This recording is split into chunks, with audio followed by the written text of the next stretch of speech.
The Rhine Research Center was originally part of Duke University. It was the Duke Parapsychology Lab, which was started by J.B. Rhine in 1935. So it was many, many years ago that they started doing research into what J.B. Rhine named extrasensory perception, or ESP. And that includes things like telepathy, mind-to-mind communication, clairvoyance. Some people talk about remote viewing. It's getting information about objects or events from a distance. And precognition, which is getting information through time, usually from the future, but sometimes also from the past. In addition to these three, which are extrasensory perception, there's studies of psychokinesis, or mind-matter interaction. These four things together we call psi, PSI. It doesn't stand for anything, it's not an abbreviation. It's just how we describe these four phenomena together. So J.B. Rhine started these experiments back in 1935 using ESP cards. There are 5 different symbols that were on cards that he would use to test and see if ESP existed, and do it in a very formal way. Since that time, the research has progressed, and we've moved on to using different sorts of testing methods, including now modern computer methods that we use. Most of our work is done through technology, and it's done in an automated fashion in order to make it more valid and to take the researcher out of the experiment a bit more. Recently, our research has turned more towards healing research and trying to understand how the mechanisms behind these different phenomena that we've been observing. So this is how the Rhine has started. Besides the research that we do, we also have educational opportunities with events, and we have the Rhine Education Center, which offers online education in the field of parapsychology.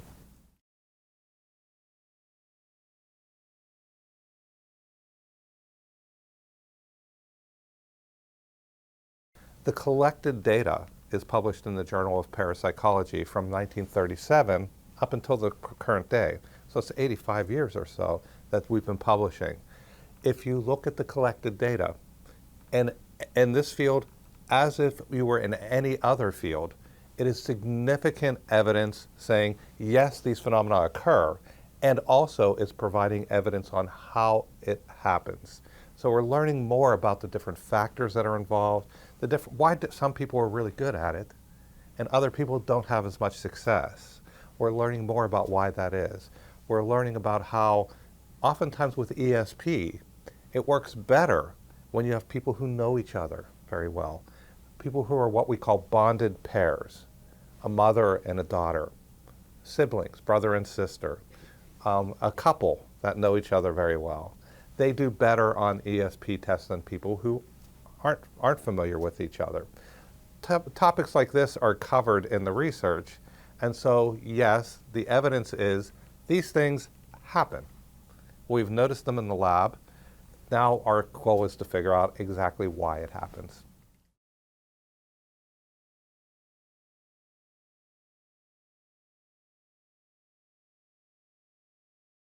The term poltergeist comes from German terms, which polter and geist, which is essentially a boisterous or noisy ghost.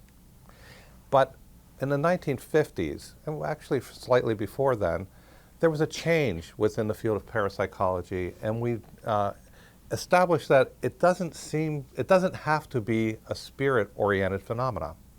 It seems that it comes from people. Unconsciously, they seem to be having an effect on objects around them. We call it recurrent spontaneous psychokinesis, RSPK. This is a phenomenon where someone has repressed emotions or is very excited, and because of this excitement or this repression, they are not able to express their emotions easily to other people. It tends to come out in other ways, and it might have an effect on having objects kind of fall off the wall in your house, might have an effect on electronics and cause them to start to have interference. It can have many different effects that we recognize as poltergeist activity. Now the question then becomes, okay, if we have this poltergeist activity, why is it happening to this person, And what is the extent of it? Is there a way to help them to overcome it? Because it becomes a real problem for people when they're at their house and all of a sudden pictures fly off the wall, or when their phones stop working, or when their car has a strange behavior. So this is where poltergeist, this is how we describe poltergeists. Instead of being related to spirits, it seems to be related to individuals who are having unconscious PK activity.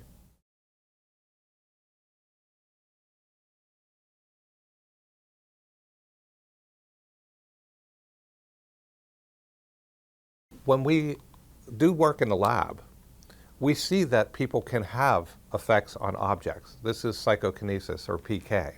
When people were rolling dice, they can affect the roll of the dice. People have demonstrated being able to spin wheels within containers and jars. If they can consciously do it, it makes sense that they could also unconsciously do it. And when we started studying psychokinesis, or started poltergeist, when we started studying poltergeist, they found that there seems to be a single person that is present when the activity occurs. And when that person is not there, the activity doesn't occur anymore.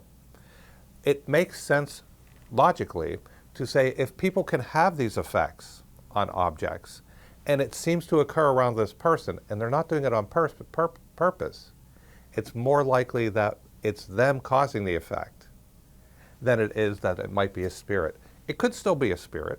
We're not saying it's not, but what we're saying is, following our research, it's also likely that it's an individual.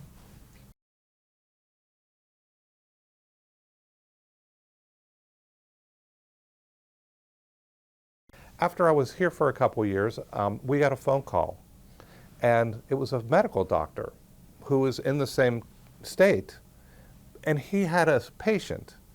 His mother and grandmother had brought him to the doctor because he was having an effect on electronics.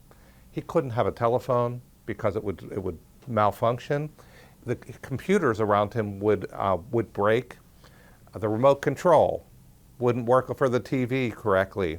There were many things that were occurring, and they brought him to the doctor and said, "What's wrong?" And well, the doctor examined him as a doctor normally would, and he said he's a healthy boy. But I can't explain these phenomena. His mother and his grandmother were upset because when he went to school, these phenomena occurred. And at the school, his teacher thought he was breaking the computers on purpose. He wasn't. He didn't know what was going on or why they were having these problems. I took another researcher and we made an appointment to go and visit them at their house and see the phenomena where it occurred most often.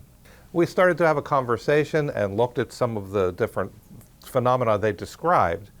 And they described a situation where the telephone, every time he went by the telephone, it would make noise. It would beep.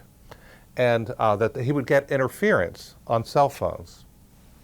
So I asked, well, what cell phone are you using? And they showed me the cell phone. I said, well, so what telephone is he using in the house? He said, oh, the one that's underneath the pot on the kitchen counter. They said, we put the metal pot on top of the telephone because we realized if we did that, it didn't make noise anymore.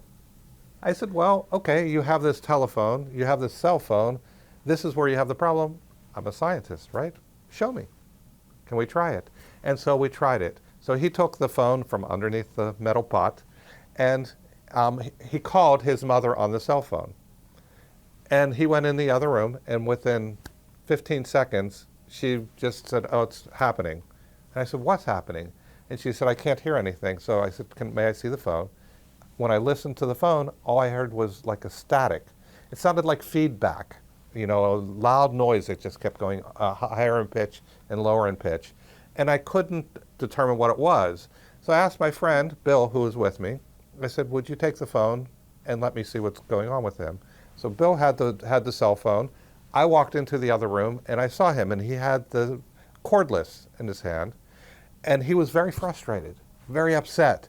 He's like, hello, hello, and screaming into the phone. And I said, calm down, relax, you know, may I see the phone? And I took the phone from him and I held it to my ear and I said, Bill, can you hear me? And Bill said, I hear you great, John, no problem. I said, great. I said, hold on a minute. I gave it back to him. I said, will you talk to my friend Bill? He said, sure. He took the phone, and I hear Bill from the other room saying, I hear that noise again. So here we started to see the phenomena that they were describing. And I could see that when this boy became upset, he seemed to have this effect.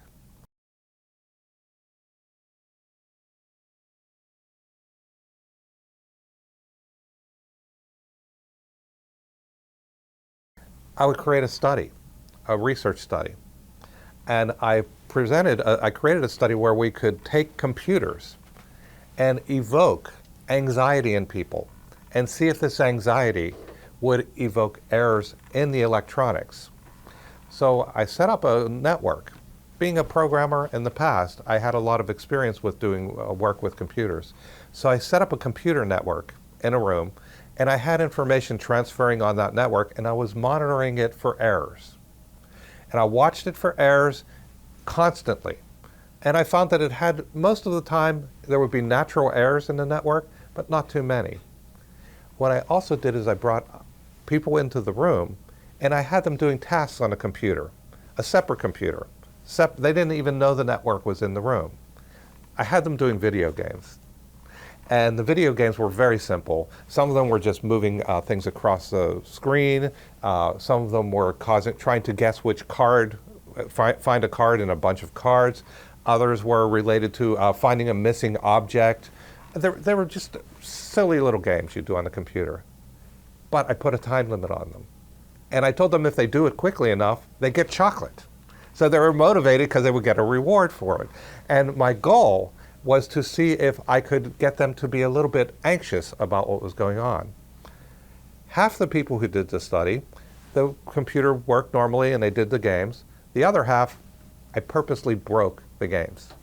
So they would try to move the ball across the screen, and every time they did, the mouse would jump back and they'd have to do it over and over. When they were trying to guess a card, it would always be the last one. So I was trying to make it so it was slowing them down. When they were typing letters, the wrong letters would come up on the screen. The idea was to evoke strong emotion in them. And anxiety was an emotion that was easier for me to evoke than ecstasy, for example. So my question was, when they were having stronger anxiety, that network that was going constantly in the room, would I see more errors on that network? And what I found is yes. When people reported higher anxiety, the network had more errors, as if their anxiety was having an effect on the computer network that was just near them in the room. They weren't even aware that it was there, but it was an unconscious PK activity, similar to what was happening in the poltergeist situation. Oftentimes when people are working on a computer, they'll notice that the computer just stops working for them when they get really upset.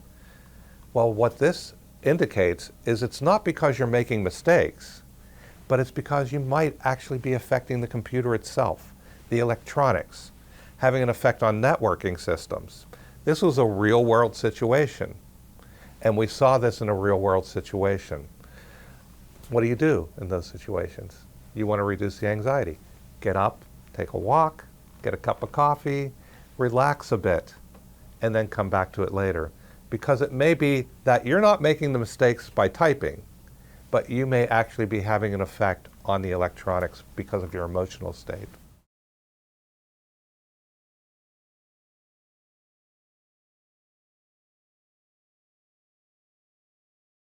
This is equipment we use for PK testing. Some of it is historical and some of it more recent. When we're dealing with macro PK, we're talking about things we can see.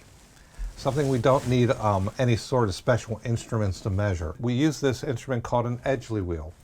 And you can see it's just another wheel that's very well balanced. It's manufactured though, so it's consistent. And you can purchase these. It's very well balanced, and it will spin on its own whenever, just like the side wheel will spin. Except we put it inside of a food storage container and seal it very, very tightly. When we do this, I've tried to affect this using heat, using wind, using magnetics, using static, even light, and you can't make it spin. And yet, I have some people who come and they'll put their hand next to it and make it spin. We had one woman who came and she put her hand next to it and had it spinning.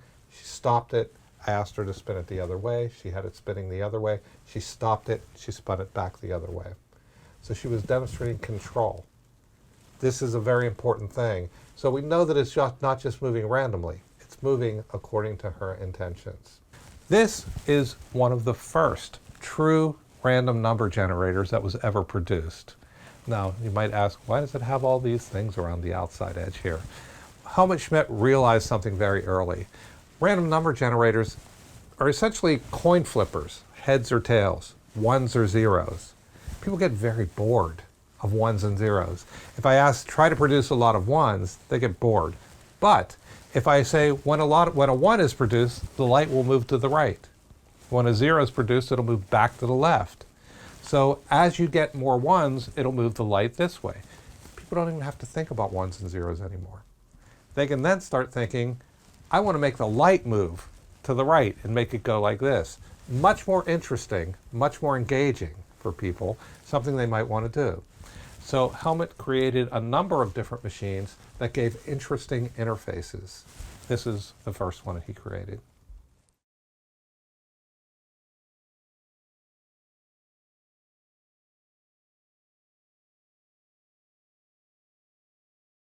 So I see people who are very directed healers as doing something similar to PK. Just like you might affect a wheel by focusing and sending energy to it, they are looking at your twisted ankle and trying to direct the energy to the ankle. Whereas a holistic practitioner is going to make a connection with you and try to provide an environment where you will provide healing for yourself. So some healing is like PK. Other healing, because of the approach that's being taken, is very different than PK. And many healers you speak to, when you ask them, is it the same as PK, they don't think it is at all. So what I've done is I've brought healers here and I have them working in the lab. They have oftentimes long practices, careers doing healing. And I test them for PK. Very few of them can actually do PK. So what's the difference between doing PK and doing healing and doing PK on a machine or a device? Is there a difference? To me, if they can do one, they should be able to do the other, or there's something different happening.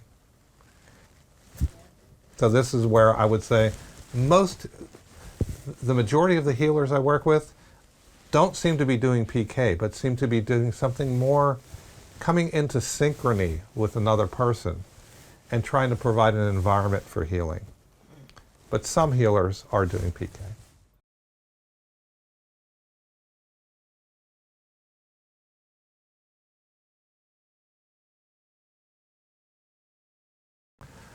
Sometimes it's intention, other times it's a need.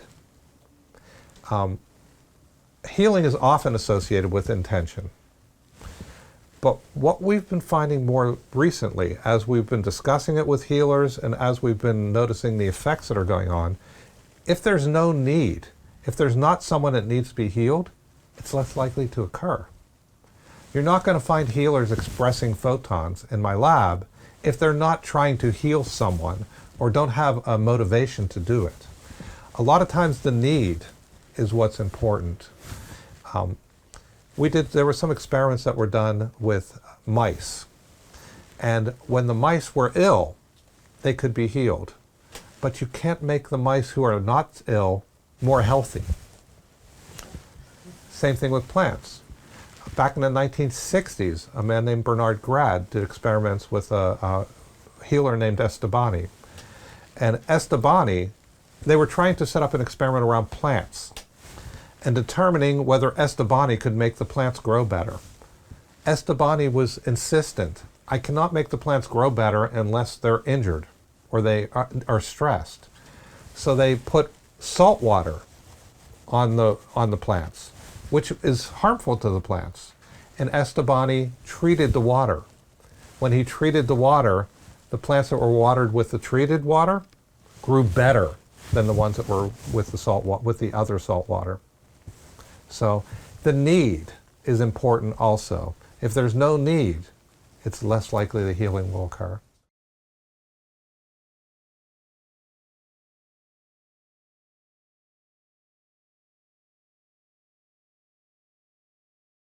Parapsychology is a young science. J.B. Rhine formalized it in the 1930s and made it possible to study it within academic environments. Utilizing those sort of techniques, we've come a long way in 85 years, but in that time, there are very few parapsychologists in the world. There just aren't enough of us to make a great deal of progress. And there are a lot of topics to cover at the same time. It's not so easy for us to make as much progress as, for example, in physics, where they have thousands and thousands of physicists. Not to mention the funding. And the funding is so limited within parapsychology that it's hard to draw in new researchers from other fields to study these topics. We have so many people who recognize the value of these studies, have a strong interest in it because it's fascinating work. But they need to provide them some other incentives. And this is where bringing in new researchers to help with different projects, collaborating with different researchers in different fields can help us to make progress. We have passed the stage where we are trying to demonstrate something happens. It happens. We see it in a lab all the time. The question now is how it happens. And this is what we call process-oriented research. We're trying to understand how it works and what we can do with it. How can we use it? Because this is where it becomes more interesting to the general public. When we start saying, if you lose your keys, you could use remote viewing to find your keys. People get interested. Or, if you're trying to find out, hey, how is my friend doing? And you're able to make a connection with them. This is very valuable. Or if you're able to use your dreams and becoming lucid in your dreams and able to use that in order to explore your own personal psyche. This is interesting to people, how you can apply it in different ways. So this is the stage we're at now. We're learning, we know it happens. Why does it happen? How can we use it? And progressing further, why are certain people able to do it more than others? So this is the stage where we're at.